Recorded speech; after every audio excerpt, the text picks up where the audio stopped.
कौन से संघ के भिक्खु हैं वो हमें बता दीजिए। ऑल इंडिया महासंघ के भिक्खु हैं या भिक्खु संघ के उस सदस्य हैं? कौन से संघ के सदस्य हैं उन अगर वो याचना भी कर दें तो मैं उनका गुलाम बन जाऊंगा, क्षमा याचना कर दें तो मैं उनका गुलाम बन जाऊंगा। अब उन्होंने तो यहाँ तक कहा है कि सांप और ब्राह्मण मिल जाए तो पहले ब्राह्मण को देखो, उससे बचो।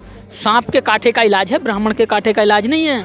व्यक्ति अपनी घरवाली को नहीं ढूंढ सका, जो व्यक्ति उसमें क्या बोलते हैं, दोनों भाई कौन कौन थे, वो सुग्रीव और बाली में अंतर नहीं कर सका, जो व्यक्ति अपने बच्चों को नहीं पहचान सका लव कुश का, वो कैसा भगवान, उसका कैसा मंदिर, उसका कैसा न्याय, वो कैसा आदमी है। हमारा तो कभी कभी माथे पे हाथ मारने को जी करता है कि इस देश लोगों की आस्था पे प्रहार कर रहे हैं। काहे की आस्था है? पाखंड है, पाखंड कोई आस्था नहीं होती है। ये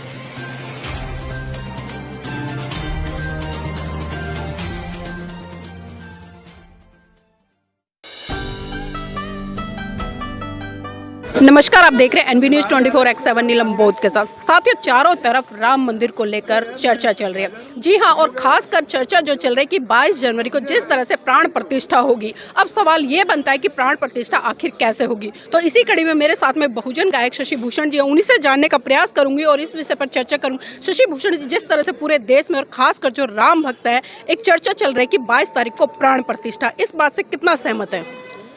देखिए, तो पाखंड है, मूर्खता बनाने का एक चलचित्र है कि प्राण प्रतिष्ठा, अगर ऐसे ब्राह्मण के हाथों से प्राण प्रतिष्ठा हुआ करती तो वो लोग अपने पुरखों को जिंदा रखते, हमें तो श्राप देके ही मार देते। इनके श्राप में तो इतनी शक्ति होती तो वो हमें मार देते, हमें तो जीने नहीं देते।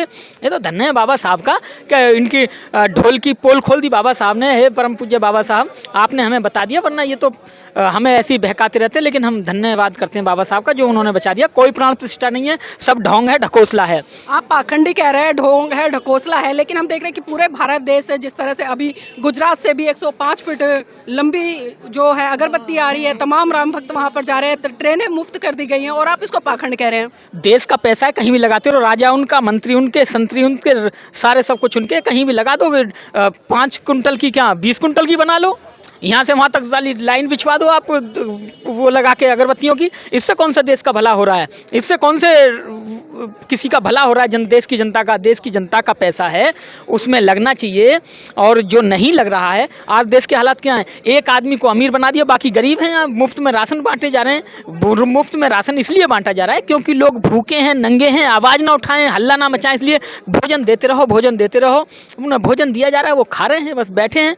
अब उनका प्राण प्रतिष्ठा, इससे कोई मतलब नहीं है। लेकिन सीधा मकसद है कि लोग पाखंड में उलझे रहें और शिक्षा के लिए, स्वास्थ्य के लिए और अपने हक की बात के लिए मुंह ना खोलें, बस इसी में लगे रहें। ब्राह्मण बहुत शातिर होता है, ये मेरा पुरखा मुझे बता के गया, पेरियार स्वामी ने कह कर गए कि इससे तो कोस दूर दूर रहे, पाखंड से और ब्राह्मण से। उन्होंने तो यहाँ तक कहा है कि सांप और ब्राह्मण मिल जाए तो पहले ब्राह्मण को देखो, उससे बचो। सांप के कांटे का इलाज है, ब्राह्मण के कांटे का इलाज नहीं है। बाबा साहब डॉक्टर अम्बेडकर ये कह रहे थे कि जितने भी मंदिर मस्जिद हैं, इन सब का राष्ट्रीयकरण हो, इनमें जो दान आता है वो सब सरकार के खाते में जाए, और फिर सरकार एक आयोग बनाए कि किस मंदिर को कितना पैसा देना है, किस मस्जिद को कितना देना है, किस चर्च को कितना देना है, ये हो। लेकिन आप ब्राह्मणों को गलत कह रहे हैं, लेकिन ब्राह्मण तो बहुत अच्छे भी हैं। और जिस तरह से आप बात करें कि ये लोग पाखंड फैला रहे, राम मंदिर से क्या होगा, तमाम लोग दावे कर रहे हैं कि जब राम मंदिर का वहाँ पर भव्य निर्माण होगा और प्राण प्रतिष्ठा होगी तो वहाँ पर बहुत बड़े स्तर पर दुकानें खुलेंगी, बाहर से लोग घूमने आएंगे, उनका व्यापार चलेगा। दुकान भी उन्हीं की खुलेंगी। ओबीसी ने हल्ला मचाया था, राम मंदिर चाहिए, राम मंदिर चाहिए। अब कितने पुजारी हैं ओबीसी के, उसमें बता दीजिए। उसकी जो कमेटी बनी है उसमें एक पुजारी बता दीजिए कि एक पुजारी, या उसकी जो ट्रस्ट की कमेटी है उसमें एक ओबीसी बता दीजिए। वो तो धन्य है बाबा साहब के मानने वाले लोग जो दूर हैं कि भैया हमें मंदिर ना चाहिए, हमें ऐसा राम नहीं चाहिए जो हमसे नफरत करता हो। हम तो बाबा साहब के न्यायी हैं और बाबा साहब की बात मानते हैं। सब ढकोसला है। मैं लोगों से यही कहूँगा, देश के हित की बात करते हैं तो शिक्षा की बात करिए, रोजगार की बात करिए, अपने हक की बात करिए, देश की उन्नति की बात करिए। इन मंदिरों में कुछ नहीं रखा। बाबा साहब अब से पहले, पेरियार अब से पहले ये सब बताकर चले गए। देश को लूटने का एक सिस्टम है प्राण प्रतिष्ठा। अगर प्राण प्रतिष्ठा इस तरह हुआ करती और सब कुछ हुआ करता, ये हर चीज़ पर मुसलमानों को लेते हैं, मुसलमान ये हो जाएगा, ये हो जाएगा। उस राम मंदिर के बनने में जो नक्काशी की है वो मुसलमानों ने की है, और अब प्राण प्रतिष्ठा हो जाएगी। अगर इन्हें इतना ही नफरत है मुसलमानों से, और तो फिर कलाकारी, वहाँ जो चित्रकारी और नक्काशी जो कराई है, फिर उनसे क्यों कराई है? ये तो केवल एक ढकोसला है, कोई प्राण प्रतिष्ठा नहीं होती है। ब्राह्मण मूर्ख बनाता है, सब तरीके से अपना उल्लू सीधा करता है। मैं तो ये कहूँगा अयोध्या में एक एटीएम लगा है जिसमें SC ST OBC के लोग पैसा जमा करेंगे और एटीएम ब्राह्मण के हाथ में रहेगा। अभी शशि भूषण जी एक वीडियो वायरल हो, जिस तरह से संघ प्रिय राहुल बंदे जी हैं वो लगातार कह रहे हैं कि भारत को हिंदू राष्ट्र होना चाहिए और मैं इसका समर्थन करता हूँ, इस बात से कितना सहमत है? अब एक बात बताइए, कोई आदमी और एक किसी बाबा का वस्त्र पहन ले और ये कह दे मैं वो हो गया हूँ, जैनी हो गया हूँ, बौद्ध हो गया हूँ, तो क्या वो जैनी हो जाएगा, बौद्ध हो जाएगा? पाखंडी पाखंडी ही रहेगा, वो कभी कुछ नहीं होगा। उसे लेकिन वो चाहे अपने आप को बनते कह रहे हैं, बनते। अरे कल को वो मौलवी बन जाए तो कह लगे मैं मौलवी हूँ, सारे मुसलमान साथ हैं, तो क्या सारे मुसलमान उनके साथ हो जाएंगे? पाखंडी और वो क्या बोलते हैं उसको, इच्छाधारी, जो चाहे मतलब चोला पहन ले, वो आदमी क्या कोई किसी का अगुवाई करता हो सकता है? कौन से संघ के भिक्खू हैं वो हमें बता दीजिए। ऑल इंडिया महासंघ के भिक्खू हैं या भिक्खू संघ के उस सदस्य हैं? कौन से संघ के सदस्य हैं?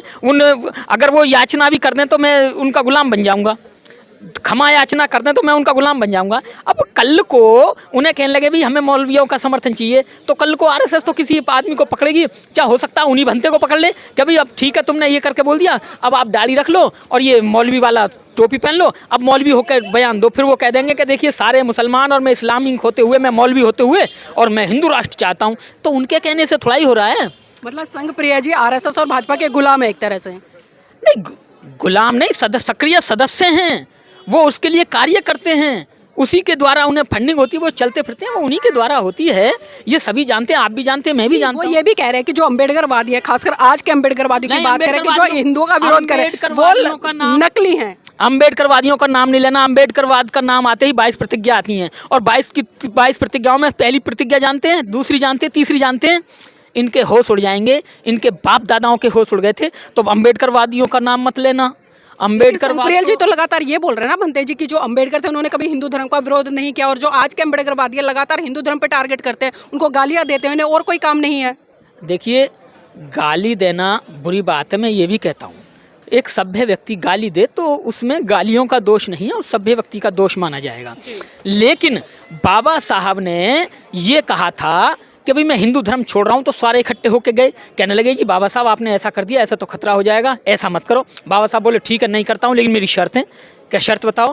क्या शर्त ये है कि मेरे भी शंकराचार्य बनाए जाएं 6 महीने को और 6 महीने को तुम्हारे, और जैसे हम तुम्हारे शंकराचार्य को दंडवत प्रणाम करते हैं ऐसे ही तुम लोग मेरे शंकराचार्यों को दंडवत प्रणाम करोगे। तो सारे बौखला गए, नहीं जी ऐसा तो नहीं हो सकता, हमसे बड़े ऊपर और भी बैठे हैं। तो बाबा साहब ने कहा इसीलिए मैं कहता हूँ कि हिंदू धर्म को छोड़ा नहीं जा सकता, बल्कि इसको लात मारी जा सकती है। और ऐसा बाबा साहब ने कहा, लात मारी उन्होंने।